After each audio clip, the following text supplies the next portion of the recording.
Dans les années 1880, les films en noir et blanc étaient considérés comme des nouveautés. Le 28 décembre 1895, les frères Lumière y donnaient la première séance publique payante de l'histoire du cinéma. Ce n'est qu'en 1927 qu'un film a introduit le concept du film parlant ou du talkie. Et puis, lorsque la couleur arrive au cinéma, laissez-moi vous dire que c'est pas venu sans difficulté. Nous sommes dans des phases très expérimentales. Et malheureusement, la sécurité et la santé des acteurs ne priment pas sur la productivité et le résultat. Je vous donne quelques exemples qui nous conduiront à 1939, aka le début de la Seconde Guerre mondiale, ou plutôt la sortie du film à l'affiche. Ces clichés vous glaceront le sang lorsque je vous dirai que 3 personnes ont perdu la vie suite à ce déluge pour le film L'Arche de Noé de 1928. Mais pire, le 15 mars 1931, la production du film Le Viking se trouvait sur un navire en train de tourner des séquences supplémentaires lorsqu'il s'est trouvé coincé dans la glace au large de la côte de Terre-Neuve. Le navire avait de la dynamite à bord et l'équipage l'a utilisé pour tenter de briser la glace. L'explosion a détruit le navire, tuant 27 personnes, dont le réalisateur. Cela reste la plus grande perte de vie humaine dans l'histoire du cinéma. Et ça fait même pas 100 ans. Cœur sensible s'abstenir lors du tournage de la charge de la brigade légère de 1936. Une désastreuse charge de cavalerie a tué des dizaines de chevaux sur le plateau, ce qui a conduit à une révision majeure des règles de sécurité pour les animaux lorsqu'on tournait des films. Tant mieux pour nos amis les animaux parce que c'est complètement dégueulasse, mais la situation était loin de s'embellir pour nos amis les acteurs, les êtres humains.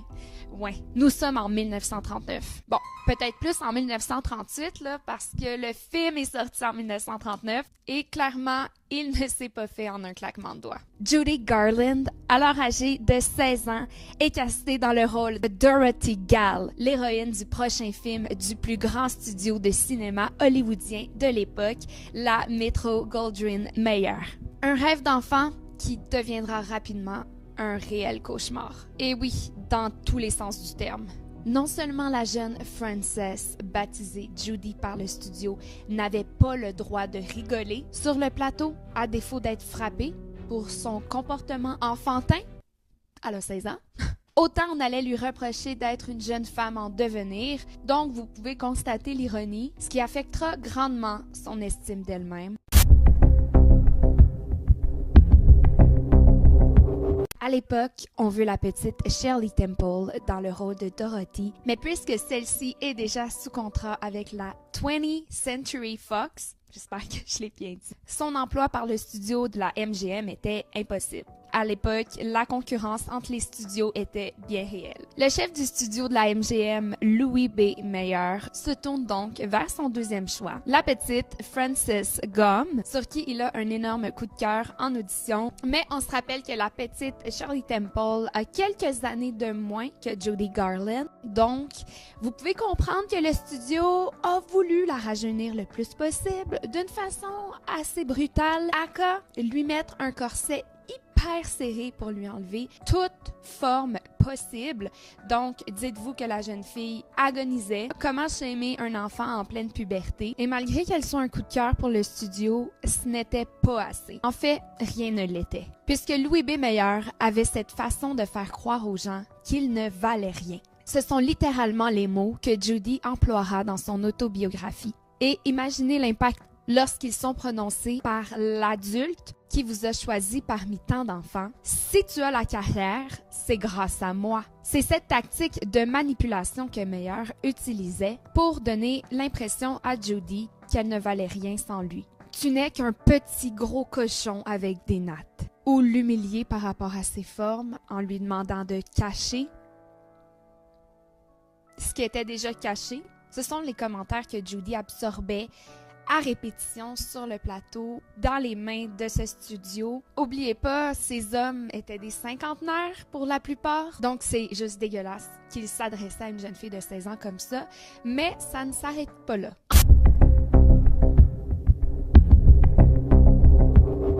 Entre 16 et 20 ans, Judy a été approchée à perpétuité pour des relations sexuelles avec des hommes à la tête du studio. Ne croyez pas qu'ils n'ont pas tous essayé et Louis B. Mayer ne faisait pas exception. Chaque fois qu'il la complimentait sur sa voix, Mayer plaçait sa main sur son sein gauche pour montrer qu'elle chantait avec son cœur. Ce scénario, un compliment suivi d'une caresse, se répétera plusieurs fois jusqu'à ce que Judy, enfin adulte, y mette un terme. « Monsieur Mayer, ne refaites plus jamais ça. Je ne le supporterai pas. » A-t-elle finalement eu le courage de dire « Comment peux-tu me dire ça à moi qui t'aime? » Plus tard, Judy écrira « C'est étonnant de voir comment ces grands hommes qui avaient côtoyé tant de femmes sophistiquées toute leur vie pouvaient agir comme des idiots. »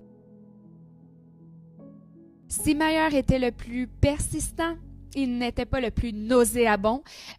Oui, c'est comme ça que j'ai décidé de l'appeler. Un autre homme dont nous ne connaissons pas l'identité aurait convoqué Judy dans son bureau à l'époque. Ce prétexte de rendez-vous était bel et bien caché derrière une idée démoniaque, avoir du avec la jeune fille. Lorsqu'elle refuse, il se met à crier « Écoute, avant que tu ne partes, je veux te dire quelque chose. Je vais te détruire et je peux le faire.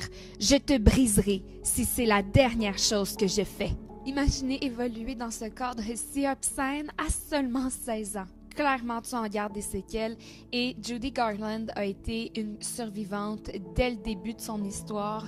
On l'a pas protégée du tout durant ces années de jeune enfant star. Apparemment que Judy se faisait harceler constamment par tous ces petits hommes qui mettaient leurs mains sous sa robe à chaque fois qu'ils en avaient l'occasion et évidemment le studio ne faisait rien, même trouvait ça rigolo. Imaginez être entouré d'autant d'agresseurs, personne vient à ta rescousse. Ils avaient environ 40 ans et plus et ils pensaient pouvoir s'en sortir n'importe comment juste parce qu'ils étaient petits. Ce sont les mots que le mari de Judy Garland va dire un peu plus tard, donc Sid Luft, dans son livre Judy and I, My Life with Judy Garland. Mais là, je vous ai parlé un petit peu du contexte évolutif complètement dégueulasse. Maintenant, on va parler ensemble des conditions exécrables de travail offertes par les studios. Et non, ça ne s'améliore pas.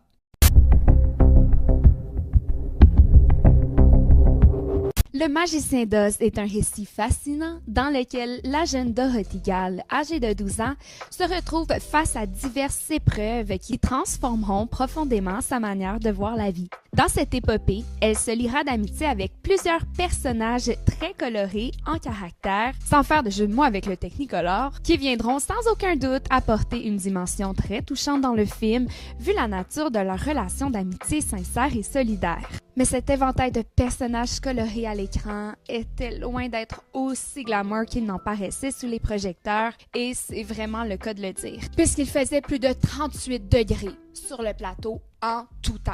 Et oui, les risques du métier pour offrir un film en couleur, puisqu'on utilisait le Technicolor, un nouveau procédé colorimétrique de la pellicule inventé par l'ingénieur américain Herbert Kalmus. Je vous disais en début de vidéo qu'à cette époque, on est beaucoup dans l'exploration, on est vraiment en phase expérimentale, tout est nouveau. Pour offrir le film le plus sensationnel, pour utiliser ce nouveau processus de colorisation révolutionnaire, il fallait charger le plateau en éclairage à haute intensité, ce qui a rendu le tout suffocant. Nous avions d'énormes bancs de lumière au-dessus de nos têtes, explique le directeur de la photographie, Harold Rawson. Nous avons emprunté toutes les lampes à arc inutilisées d'Hollywood. Il faisait une chaleur torride. Les gens s'évanouissaient toujours et étaient transportés hors du plateau. Ça passerait jamais dans les codes d'éthique d'aujourd'hui. On parle de la chaleur accablante, mais imaginez lorsqu'elle est accompagnée de plus de 150 personnes autour de toi. La chaleur humaine, c'est pas un mythe. En effet, c'est plus de 120 petits munchkins qui accueilleront Dorothy à son arrivée dans le merveilleux monde d'Oz. By the way, cela a constitué la plus grande recherche de personnes de petite taille dans l'histoire du cinéma. Parlant des personnages qui accueilleront Dorothy, la méchante sorcière de l'Ouest, aka l'actrice Margaret Hamilton, qui était loin d'être réjouie par son arrivée, devenant ainsi l'antagoniste de notre histoire. Et malgré que son personnage soit le plus effrayant, c'est elle qui vivra le plus grand supplice sur le plateau, puisque l'actrice va littéralement être brûlée au second degré dans le visage à cause d'une erreur qui aurait pu être évitée. Et attendez de voir comment, vous n'en reviendrez pas. Lors d'une prise de vue de la scène où la méchante sorcière s'échappe de Munchkinland, les effets pyrotechniques ont été accidentellement déclenchés trop tôt, provoquant l'incendie du balai, du chapeau et du maquillage de l'actrice, brûlant ainsi son menton, son nez, sa joue droite et le côté droit de son front. Les cils et le sourcil de son œil droit ont été brûlés, tout comme sa lèvre supérieure et sa paupière.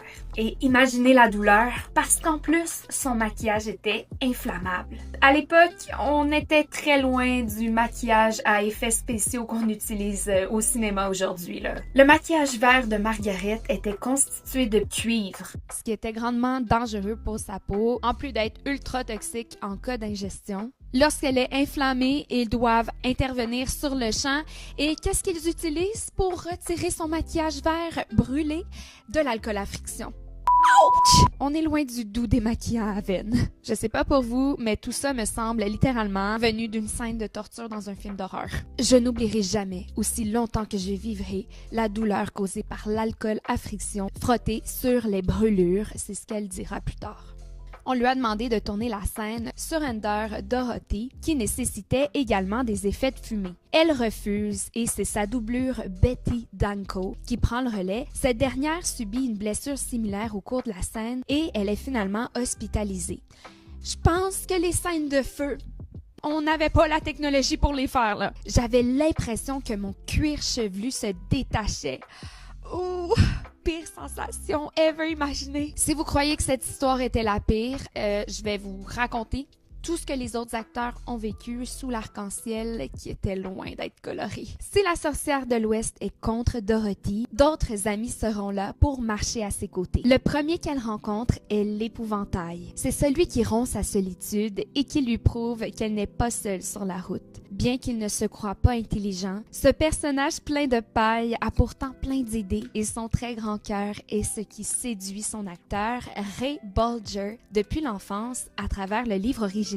C'est d'ailleurs pourquoi il insiste auprès du studio pour obtenir ce rôle, puisqu'à la base, il était casté dans le rôle de l'homme de fer blanc, donc le deuxième compagnon de Dorothy. L'acteur qui devait jouer l'épouvantail, Buddy Ebsen, accepte donc la proposition d'échanger de rôle avec Ray Bolger, qui rêve d'incarner l'épouvantail depuis sa tendre enfance. Mais si seulement il avait su ce qui l'attendait en homme de fer.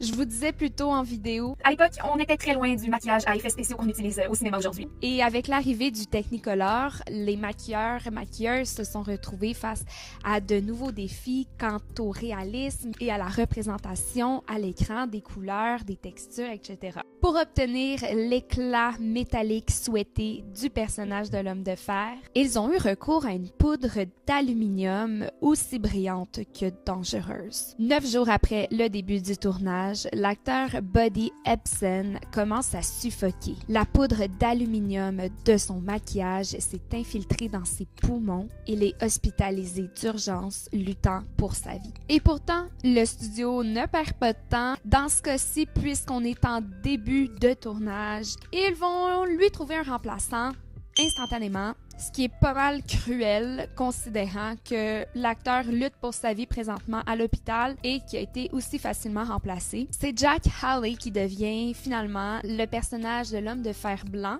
et tenez-vous bien puisqu'il n'a même pas été tenu informé de ce qui est arrivé à son prédécesseur, l'acteur Ebsen, qui lutte pour sa vie à l'hôpital. La MGM apprend de leurs erreurs et on reformule le maquillage cette fois avec une pâte qui ne contient pas d'aluminium. Mais le risque zéro n'existe pas dans les années 30. Jack Haley va quand même développer une infection oculaire qui aurait pu être évitée et il manquera plusieurs jours de tournage puisqu'il y a quand même des substances toxiques dans ce maquillage. Si Ray Bolger s'est évité plusieurs soucis en incarnant le personnage de l'épouvantail, il n'a quand même pas été épargné.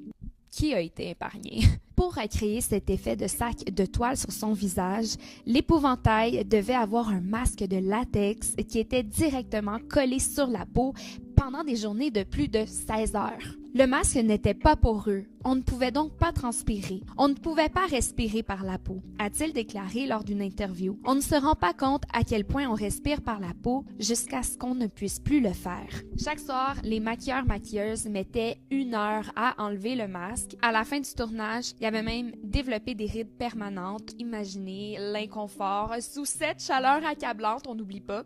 Et parlant de chaleur, le 3e ami de Dorothy, Aka, le lion peureux, interprété par l'acteur Bert Lahr. Les noms sont un peu compliqués. Il a vraiment passé un mauvais quart d'heure, puisque celui-ci portait une réelle fourrure de lion, même avec la peau de lion. Ça pesait plus de 40 kilos. On était loin de la fourrure synthétique à l'époque. Compte tenu du poids du costume et du fait que l'art tournait sous des lumières technicolores extrêmement chaudes qui faisaient que même les acteurs les moins bien costumés s'évanouissaient et étaient transportés hors du plateau, on se rappelle, l'acteur sous la peau de lion transpirait à grosses gouttes dans son costume chaque jour, à tel point que le costume devait être placé dans un séchoir industriel chaque nuit pour faire sécher la transpiration. Donc, imaginez les odeurs et la moisissure qu'il y avait là-dedans. Vous rappelez-vous de cette scène iconique où Dorothy se réveille de son profond sommeil après que Glinda fait tomber de la neige sur celle-ci pour la réveiller du stratège de la méchante sorcière de l'Ouest? Eh bien, si à l'œil cette scène est ultra féerique, elle était ultra dangereuse puisque cette belle neige qui tombait du ciel était en vérité de l'amiante pure, une matière qui est désormais interdite puisqu'elle est la cause de plusieurs maladies extrêmement graves. Et pour faire de la neige, on la mettait dans une texture vraiment fibreuse qui était encore plus dangereux à inhaler. Pourtant, au début des années 1900, on commence à reporter des cas de mortalité quant à la substance, mais je pense qu'à cette époque-là, puisqu'il n'y avait pas encore de loi, on préférait fermer les yeux pour faire le cinéma le plus réaliste possible, encore une fois, aux dépens de la santé des acteurs. Il est difficile de demeurer insensible face à toutes ces informations. Dans les années 30, les acteurs étaient liés par des contrats très stricts aux grands studios qui les employaient. Cette dépendance créait un environnement où beaucoup d'entre eux étaient surmenés, maltraités et soumis à des rythmes de travail inhumains. L'exemple de Margaret Hamilton est particulièrement parlant. Malgré les blessures au second degré qu'elle a subies sur le tournage, elle n'a jamais voulu porter plainte contre le studio. Pourquoi? Parce qu'elle ne voulait pas être blacklistée. À cette époque, être blacklisté, ça signifiait littéralement être mis de côté et ça t'excluait toutes les opportunités de pouvoir jouer. Les studios exerçaient un pouvoir tellement fort que personne ne voulait risquer de perdre sa carrière du jour au lendemain. Et disons que cette époque-là, c'était pas comme aujourd'hui. Avant, t'avais vraiment besoin des studios pour réussir à avoir une carrière, alors qu'aujourd'hui, il suffit d'avoir une ring light et tu peux te produire toi-même. Pour maintenir un rythme de travail inhumain, les studios avaient une méthode bien rodée. On pouvait donner des shots d'adrénaline aux acteurs pour qu'ils puissent jouer, danser, chanter pendant plus de 18 heures sans interruption. C'est ce que la jeune Judy Garland a vécu sur ce tournage. Amphétamine pour tenir, barbiturique pour dormir, des substances aujourd'hui presque toutes interdites. Les horaires étaient sadiques. On la réveillait littéralement à 4 heures du matin pour qu'elle performe jusqu'à 20 heures le soir, avec une seule journée de pause par semaine. Dites-vous qu'il était interdit de prendre congé puisque tout retard dans le tournage entraînait des déductions de salaire, ce qui a été le cas de Judy Garland, qui est littéralement le personnage principal. Et dites-vous qu'à un moment donné, la jeune Judy avait plus de 100 000 $ d'amende auprès de la MGM. Donc, vous comprendrez qu'il était hors de question d'être malade. Et malheureusement, on en venait à banaliser la consommation pour survivre aux exigences inhumaines des studios. Pensez-y. Comment survivre à cet horaire de travail avec seulement un fond de soupe dans le corps? Parce que oui, Judy n'avait pas le droit de manger autre chose que de la soupe, sans parler des multiples cafés et la quantité gigantesque de cigarettes qu'on lui donnait pour supprimer sa faim. On parle de plus de 70 à 80 cigarettes. Pouvez-vous juste me dire où cette jeune fille prenait son énergie? Ça donne tellement froid dans le dos puisqu'elle n'avait que 16 ans à l'époque et tragiquement, à l'âge de 47 ans, Garland est décédée d'une surdose de médicaments. De nombreux historiens reconnaissent aujourd'hui que sa vie a été écourtée à cause de la situation exécrable qu'elle a vécue sur le plateau. Rest in peace, Judy Garland. Et voilà, derrière la magie du Pays d'Oz, des histoires terrifiantes, inhumaines, tragiques, qu'il me devait de vous partager puisque lorsque j'ai fait mes recherches sur l'histoire de ce film mythique, j'ai vraiment trouvé que ça méritait d'être raconté. Ça va faire bientôt 100 ans, dans quelques années, ça fait même pas encore 100 ans. Est-ce que vous pouvez croire que c'est ce qu'on infligeait aux acteurs, aux jeunes mineurs? Et quelle tristesse de voir ce que ces gens-là ont vécu pour ne pas perdre leur carrière parce qu'ils souhaitaient être des acteurs prolifiques de leur génération, mais finalement, à quel prix lorsqu'on réalise tout ce qu'ils ont dû vivre, survivre. Peut-être qu'il y en a ici qui ont suivi Wicked. Il y a Wicked 2 qui sort là, dans les prochains jours. Au moment où je tourne la vidéo, ça sera sûrement déjà paru lorsque je vais publier. C'est important pour moi qu'on retourne dans cet univers-là. L'année passée aussi, j'avais fait une vidéo sur Wicked. Donc, cette année, j'avais envie qu'on aille vraiment dans les abysses de ce projet du Pays d'Oz, puisque tous ces acteurs-là sont vraiment impressionnants. Au-delà de ce qu'ils ont vécu, c'est quand même un héritage extraordinaire. Leur travail a été marqué par l'horreur, mais aussi restera pour toujours et malgré tout célébré, admiré et gravé dans l'histoire du cinéma, puisque cette histoire est tellement iconique, elle a tellement fait rêver plusieurs enfants et elle continuera d'en faire rêver.